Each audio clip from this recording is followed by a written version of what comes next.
محمود غزنوی کا دور تھا. ایک شخص بیمار ہو گیا. جب بیمار ہوا تو وہ کسی حکیم کے پاس گیا دوائی لینے. حکیم صاحب نے کہا میاں دوائی کے لیے جو چیزیں درکار ہیں سب میرے پاس موجود ہیں سوائے شہد کے. اگر تم شہد کہیں سے لا کے مجھے دے دو تو میں دوائی تیار کر کے تمہیں دیتا ہوں. اس مریض نے کیا کیا, اس حکیم سے 2 ڈبیاں پکڑی, نکل پڑا شہد کی تلاش کے لیے. اتفاق سے موسم شہد کا نہیں تھا. اس شخص نے 2 ڈبیاں پکڑی, گھر گھر دروازے کھٹکھٹاتا رہا کہ خدا کے لیے اگر کسی کے پاس شہد ہو تو مجھے دے دو, اگر مجھے بر وقت دوائی نہ ملی تو میں مر جاؤں گا.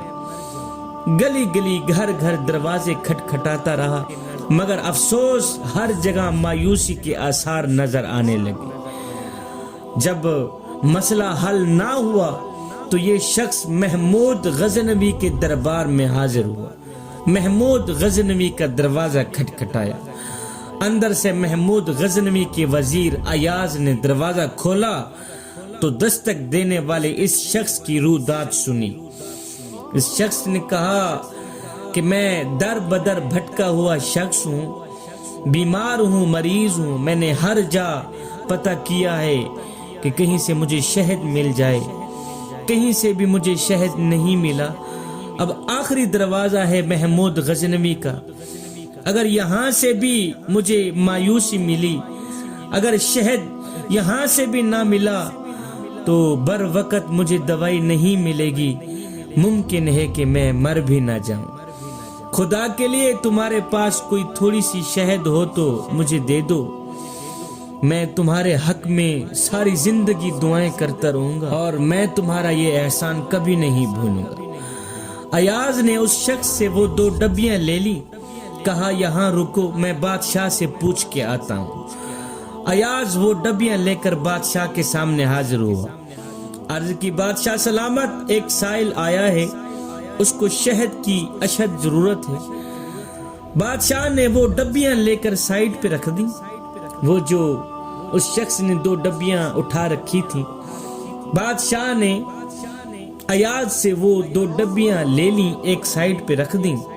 ساتھ میں کہا ایاز 3 کینے شہد کی اٹھا کر اس سائل کو دے دو. شہد کے 3 کینے اٹھا کر اس سائل کو دے دو. ایاز نے کہا بادشاہ سلامت, اس کو تو تھوڑی سی شہد چاہیے, اس کو تو 2 ڈبیوں جتنی شہد چاہیے, اور آپ 3 کینے کیوں دے رہے ہیں؟ بادشاہ نے آگے جو جواب دیا وہ سونے کی تختی پہ لکھنے والا جواب ہے. بادشاہ نے کہا ایاز وہ مزدور آدمی ہے, اس نے اپنی حیثیت کے مطابق مانگا ہے, اور ہم بادشاہ لوگ ہیں, ہم اپنی حیثیت کے مطابق دیں گے.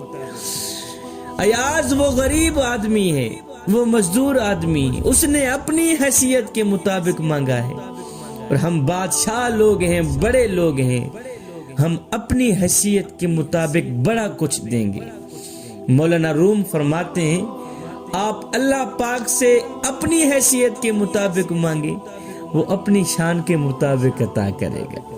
شرط یہ ہے کہ مانگے تو صحیح, مانگنے کا بھی سلیقہ ہونا چاہیے, ڈھنگ ہونا چاہیے. ایک ایسا بندہ ہے جس نے ایک بار مانگا ہے فوراً میرے اللہ نے عطا کر دیا, اور ایک دوسرا بندہ ہے اس نے ساری زندگی کوئی چیز مانگی ہے, ابھی تک اس کو عطا نہیں کی گئی, بس مانگنے کا فرق تھا. پہلے مانگنے والے کے پاس ڈھنگ تھا, سلیقہ تھا, دوسرے کے پاس تھا نہیں. خواجہ معین الدین چشتی اجمیری کے دربار کے سامنے ایک اندھا بزرگ آیا, بیٹھ گیا, دعائیں کرنے لگا, یا اللہ اس ولی کامل کا صدقے میری آنکھیں بحال کر دے, مجھے میری نظریں عطا کر دے, کھوئی ہوئی نظریں مجھے واپس دے دے.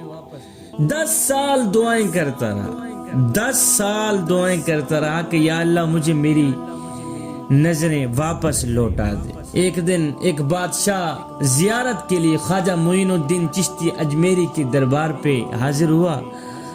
اس نے دیکھا کہ ایک بزرگ ہے دربار کے سامنے, دروازے کے سامنے بیٹھا ہے, اندھا ہے, نابینا ہے. بادشاہ نے کہا بابا جی کیا حال ہے؟ اس نے کہا ٹھیک ہوں الحمدللہ. کہا کیسے آنا ہوا؟ کہا آیا ہوں اپنی نظریں لینے کے لیے، دید مانگنے کے لیے آیا ہوں، لیکن اللہ تعالیٰ میری دعا قبول کر ہی نہیں رہا. بادشاہ نے کہا بابا جی کتنا عرصہ ہو گیا؟ کہا 10 سال ہو گئے ہیں دعا مانگتے مانگتے.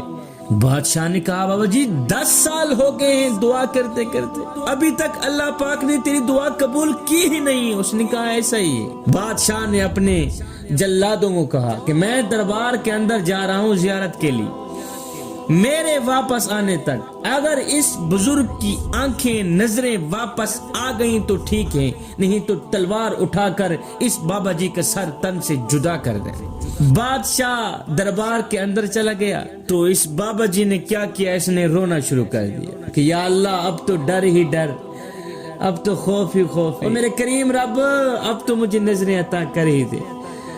آج بھی اگر میری دعا قبول نہیں کرے گا، پہلے نظریں نہیں، پہلے آنکھیں نہیں، اب تو سر بھی قلم کر دیا جائے گا. اور میرے کریم رب اب تو کرم کر ہی دے. میرے کریم رب 10 سال ہو گئے ہیں دعا کرتے کرتے تو نے قبول نہیں کی، آج تو بندہ ہے نا چیز کی دعا قبول کر لے. بس یہ دعا کرتے کرتے خاشیت الہی میں آ کر، اوپر سے ڈر تھا سر قلم کرنے کا، خاشیت الہی میں آ کر اس بزرگ کی آنکھوں سے 2-4 آنسو نکل گئے. ہائے، ادھر سے 2-4 آنسو نکلے، ادھر دعا کی قبولیت کا اعلان ہو گیا. ادھر سے بادشاہ بھی دربار سے باہر نکلا. بادشاہ نے کیا دیکھا کہ فقیر کا سر سجدے میں ہے، فقیر زاروں قطار رو رہا ہے. اور میرے کریم رب اب تو مجھے میری نظریں عطا کری دے، نہیں تو میرا سر تن سے جدا ہو جائے گا، نہیں تو میں مر جاؤں گا. اور میرے کریم رب تو کرم فرمانا، 10 سال ہو گئے ہیں تو نے میری دعا قبول نہیں کی، کوئی بات نہیں آج قبول کر لے. اللہ اکبر. ادھر سے بادشاہ نے اس فقیر کا سر پکڑا، کہا بابا جی اپنا سر اٹھاؤ. فقیر نے اپنا سر اٹھایا، اٹھاتے ہی فقیر کی چیخ نکل گئی کہ آج تو سر تن سے جدا ہو ہی گیا.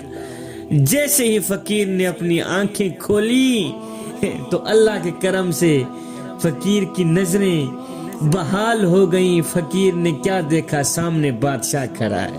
اللہ کے کرم سے، اللہ کی عطا سے نظریں بحال ہو گئی. کیا دیکھتا ہے، سامنے بادشاہ کھڑا ہے. بادشاہ نے کہا بابا جی 10 سال ہو گئے ہیں تجھے دعا کرتے کرتے، لیکن افسوس تو 10 سال دعائیں تو کرتا رہا لیکن اپنی آنکھوں سے آنسو کبھی نہیں بہائے تھے.